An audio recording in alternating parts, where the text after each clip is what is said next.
Bismillahirrahmanirrahim. Assalamu alaikum. Dear students, I am Sadaqat Ali, your biology teacher. Students, आज हमारा first lecture है chapter number 13 के लिहाज से गैसेस एक्सचेंज। हालात के पेश नज़र ऑनलाइन ये हमारा फर्स्ट लेक्चर है। इससे पहले आप लोग क्लास में भी ये लेक्चर ले चुके हो, तो ये लेक्चर रिवीजन के तौर पर पेश किया जा रहा है। तो डियर स्टूडेंट, गैसेस एक्सचेंज आज का हमारा टॉपिक है। इसमें हम सबसे पहले देखेंगे कि need of respiratory gas exchange, कि ये गैसेस एक्सचेंज का प्रोसेस क्यों हो रहा है।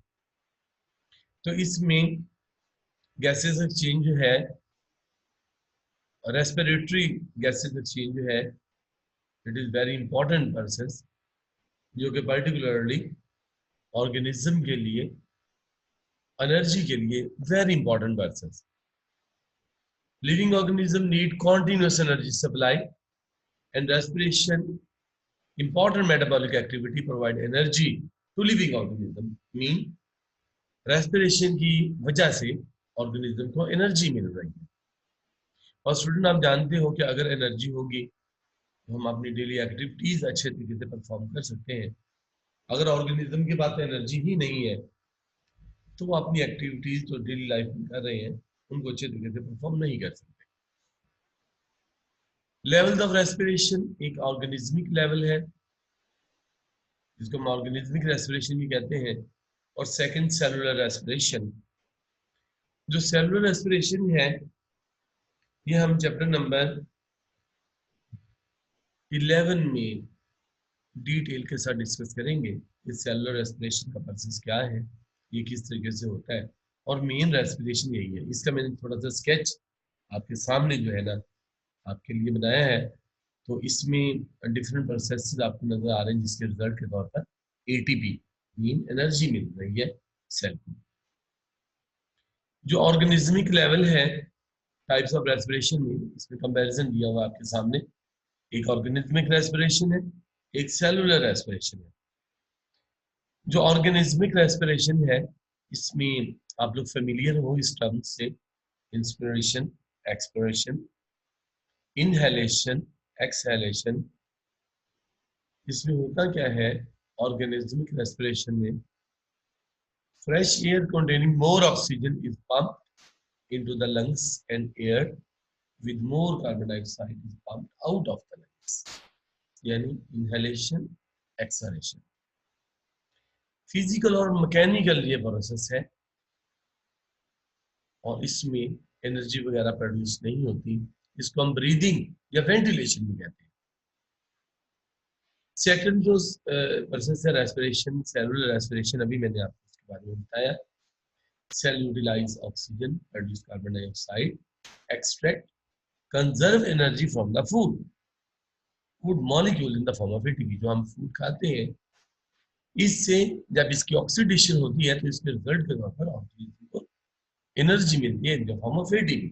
एक बायोकेमिकल प्रोसेस है और इसमें एनर्जी प्रोड्यूस होती है। तो ये सारे के सारे जो एनर्जी प्रोड्यूस होने के स्टेप्स हैं, इंशाल्लाह हम चैप्टर नंबर 11 में डिटेल के साथ डिस्कस करेंगे। नेक्स्ट स्टूडेंट टॉपिक है advantages and disadvantages of the gases exchange in air and in water. Students, हम जानते हैं टू इन्वायरमेंट हमारे पास अवेलेबल है, एक एक्वेटिक इन्वायरमेंट, एक टेरेस्ट्रियल इन्वायरमेंट। अगर हम टेरेस्ट्रियल इन्वायरमेंट की बात करें तो यहाँ पे भी प्लांट्स, एनिमल, माइक्रोऑर्गेनिज्म हमें दिखने में मिलते हैं। और अगर हम एक्वेटिक इन्वायरमेंट की बात करें तो यहाँ पे भी हमें वाटर वाले इन्वायरमेंट में भी हमें प्लांट्स, एनिमल और माइक्रोऑर्गेनिज्म मिलते हैं। लेकिन हम इसमें कंपैरिजन कर रहे हैं कि किस तरीके से जो वाटर में और एयर में एडवांटेजेस और डिसएडवांटेजेस क्या क्या है गैसेस के लिहाज से, ये कंपैरिजन हम अपने तौर पर कर रहे हैं। अगर हम ऑर्गेनिज्मिक रेस्पिरेशन में देखें तो gases exchange by diffusion between the body fluid and the outer medium. air and the water. No active transport mechanism to move across biological membrane. Outside medium अगर हम देखें, air is the better medium than water because oxygen can be easily obtained from air than in water. तो बेटे अभी मैं एक बात आपको बता रहा था कि दो इन्वायरमेंट का कंपैरिजन है कि air is better medium than water, लेकिन हम इन दोनों का कंपैरिजन अपनी लिहाज से कर रहे हैं। अगर हम एयर वाला इन्वायरमेंट देखें तो अल्लाह ताला ने यहाँ पे जो प्लांट्स एनिमल माइक्रो ऑर्गेनिज्म बनाए हैं उनकी फिजिक ही ऐसी है कि वो एयर वाले इन्वायरमेंट में एग्जिस्ट कर सकते हैं। अगर एक्वेटिक इन्वायरमेंट की बात करें तो उनकी फिजिक, उनकी बॉडी एक्वेटिक इन्वायरमेंट के लिए सूट करती है। तो हम सिर्फ कंपैरिजन खुद अपने लिहाज से देख रहे हैं। आप देखते हैं केमिस्ट्री में भी आप पढ़ते हो लाइक डिसॉल्व लाइक। अगर हम एयर वाला इन्वायरमेंट देखें तो oxygen content higher in air than in equal amount of water. For example, अगर हम 1 लीटर वाटर लें, ये 10 ml से भी कम ऑक्सीजन इसमें मिलेगी। अगर हम 1 लीटर फ्रेश एयर लें तो इसमें हमें 200 ml ऑक्सीजन मिलेगी, यानी कि air is the better environment, इसमें ज्यादा ऑक्सीजन मिल रही है बिकॉज लाइक डिसॉल्व लाइक। इसके बाद डिफ्यूजन ऑफ ऑक्सीजन के लिहाज से देखें तो 8000 टाइम जो मोर क्विक है ऑक्सीजन की diffusion in air than in water. क्यों? वाटर के मॉलिक्यूल के बीच में इंटरमोलेकुलर फोर्सेस ज्यादा होती हैं, उनके बीच में इंटर जो एटॉमिक स्पेसीज हैं यानी कि मॉलिक्यूल्स के बीच में स्पेसीज कम होती हैं, जिसकी वजह से एयर उसमें आसानी से डिफ्यूज नहीं कर सकती। लेकिन अगर यानी कि ऑक्सीजन आसानी से डिफ्यूज नहीं कर सकती। अगर हम एयर देखें तो यहाँ पे जो मॉलिक्यूल्स हैं, गैस मॉलिक्यूल एक दूसरे से दूर दूर होते हैं और इनमें डिफ्यूजन का प्रोसेस बहुत आसानी से हो सकता है। इसी तरीके से अगर हम डेंसिटी के लिहाज से देखें तो वाटर की डेंसिटी 8000 टाइम ज्यादा होती है देन एयर। विस्कोसिटी जो वाटर की है वो 50 टाइम ज्यादा होती है देन एयर। तो इन लिहाज से, डेंसिटी के लिहाज से, विस्कोसिटी के लिहाज से, इंटरमोलेकुलर फोर्सेस के लिहाज से जो ऑक्सीजन है वो एयर में आसानी से डिफ्यूज कर सकती है। तो हम कह सकते हैं air is the better environment. Next है गैसेस एक्सचेंज इन प्लांट्स। जी स्टूडेंट, प्लांट्स में भी गैसेस एक्सचेंज होती है, रेस्पिरेशन का प्रोसेस होता है, लेकिन हमें प्लांट्स में एज सच कोई स्पेशल ऑर्गन या स्पेशल सिस्टम दिखने में नहीं मिलता। Plant get energy from the respiration, क्योंकि रेस्पिरेशन का प्रोसेस प्लांट्स में हो रहा है। नो स्पेशल ऑर्गन और system is present for gases exchange. No involvement of transport system occur rapidly between the air and the moist surface of the mesophyll cell. अगर हम leaf का cross section देखें student, आपके सामने sketch draw है। Upper epidermis, इसके नीचे आपको पहली सेट मेसोफिल, लोअर एपिडर्मिस, और लोअर एपिडर्मिस के साथ आपको स्पंजी मेसोफिल मिल रही है जहाँ पे इंटरसेलुलर स्पेसीज है, और साथ ही इनका कनेक्शन यहाँ पे स्टोमा यानी स्टोमेटा। अगर सिंगल है तो हम कहते हैं स्टोमा, अगर ज्यादा है तो हम कहते हैं स्टोमेटा। तो यहाँ पे आपको इंटरसेलुलर स्पेसीज के साथ ये जुड़े हुए नजर आ रहे हैं।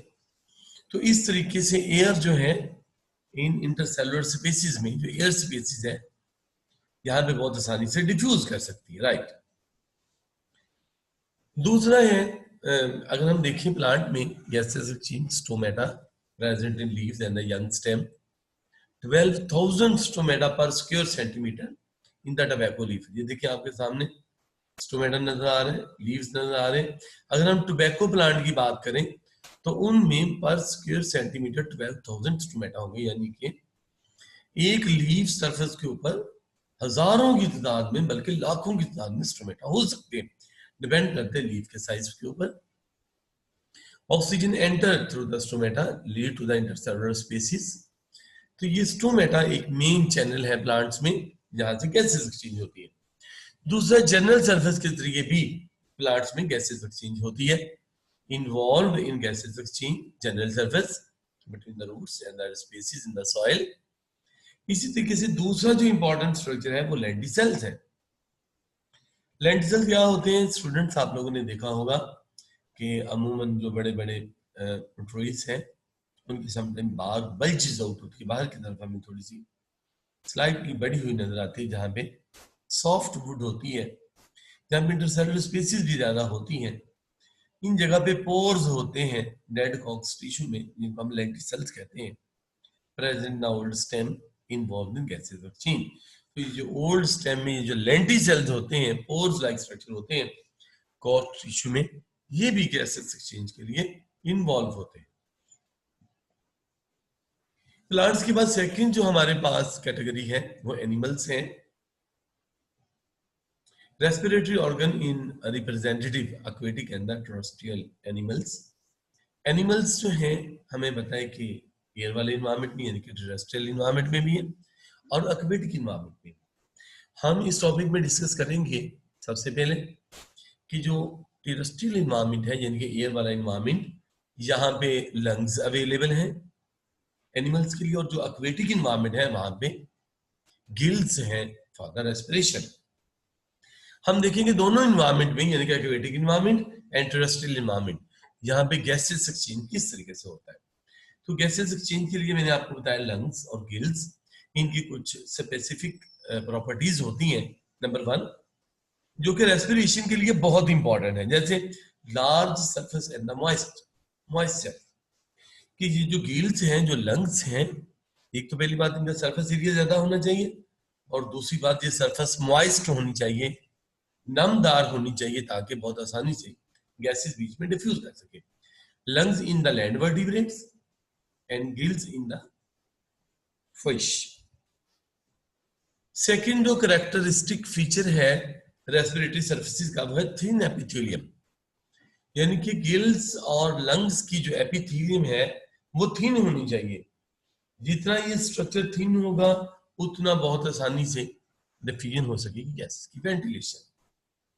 ये स्टीप डिफ्यूजन ग्रेडियंट आपने देखा होगा बेटे, जो गिल्स है इसी तरीके से जो लंग्स है इनमें वेंटिलेशन का प्रॉपर सिस्टम मौजूद है, जिसकी वजह से इनहेलेशन एक्सहेलेशन बहुत आसानी से, इंस्पिरेशन एक्सपिरेशन आसानी से हो सकता है। और लास्ट है कैपिलरी नेटवर्क। डेफिनेटली जो लैंड वाला इन्वायरमेंट है, जो एक्वेटिक इन्वायरमेंट है, यहाँ पे एयर इन्वायरमेंट एक्वेटिक इन्वायरमेंट दोनों में जो रेस्पिरेटरी सर्फेसिस हैं इनमें ब्लड कैपिलरीज का होना बहुत जरूरी है, ताकि एयर बहुत आसानी से इनमें डिफ्यूज हो सके, और फिर ब्लड जो है इस ऑक्सीजन को लेके डिफरेंट बॉडी ऑर्गन्स तक मूव करता है। Next very important topic, respiration in man. Student respiratory in man में हमें पता लंग्स जो हैं ये रेस्पिरेटरी ऑर्गन्स हैं और साथ एयर पैसेज हैं। सबसे पहले हम देखेंगे कि एयर पैसेजेस ह्यूमन बीइंग में रेस्पिरेशन में एयर पैसेजेस क्या है, ये कौन कौन से रास्ते हैं जहां से एयर गुजर के अल्टीमेटली लंग्स में और फिर एल्वेलाई में पहुंचते। तो देखिए सबसे पहले नॉस्ट्रिल। नॉस्ट्रिल जो है ये दो तरह के हैं, एक है एक्सटर्नल नॉस्ट्रिल जो हमें बाहर बरूनी नजर आ रहे हैं, इन्हें हम कहते हैं एक्सटर्नल नॉस्ट्रिल, और एक जो है ये इंटरनल नॉस्ट्रिल है, जहाँ पे ये जो नेजल कैविटी है ये आगे इसका एंड हो रहा है इंटरनल नॉस्ट्रिल में। जो एक्सटर्नल नॉस्ट्रिल जिसको हम बरूनी नथने कहते हैं, इनके जरिए एयर नेजल कैविटी में एंटर होती है। नेजल कैविटी आपके सामने जो स्ट्रक्चर नजर आ रहा है इसको हम नेजल कैविटी कहते हैं। नेजल कैविटी जो है it is provided with hairs and the mucus membrane. इन हेयर की वजह से, म्यूकस मेम्ब्रेन की वजह से जो माइक्रो ऑर्गेनिज्म है, डस्ट पार्टिकल हो सकते हैं, इनकी यहाँ पे नेजल कैविटी में ही फिल्ट्रेशन हो जाती है। एयर यहाँ से इंटरनल नॉस्ट्रिल, इंटरनल नॉस्ट्रिल से फिर एयर यहाँ से मूव करती हुई फेरेंक्स। फेरेंक्स में 2 ओपनिंग है, एक है रेस्पिरेटरी ओपनिंग और दूसरी एसोफेगस, इस जगह पे दोनों ओपनिंग मौजूद है। फेरेंक्स से एयर लेरेंक्स, जिसको हम वाइस बॉक्स भी कहते हैं, यहाँ से पास होती है ट्रकिया का ऊपर वाला पोर्शन, यहाँ से लेरेंक्स से फिर ट्रकिया, ट्रकिया से फिर ब्रोंकाई, ब्रोंकाई से फिर ब्रोंकियोल्स, ब्रोंकियोल से फिर एल्वेलर डक्ट्स, और एल्वेलर डक्ट से फिर एल्वेलर सैक्स तक जो एयर है वो इस तरीके से मूव करती है। स्टूडेंट अगर हम डायग्राम में देखें तो एयर जो है, जो एक्सटर्नल नॉस्ट्रिल से पास हुई थी, यहाँ से फिर इंटरनल नॉस्ट्रिल, और इंटरनल नॉस्ट्रिल के बाद फेरिंग्स, और यहाँ पे फिर लेरिंग्स। लेरिंग्स को हम वॉइस बॉक्स भी कहते हैं, जो यहाँ से साउंड प्रोड्यूस होती है।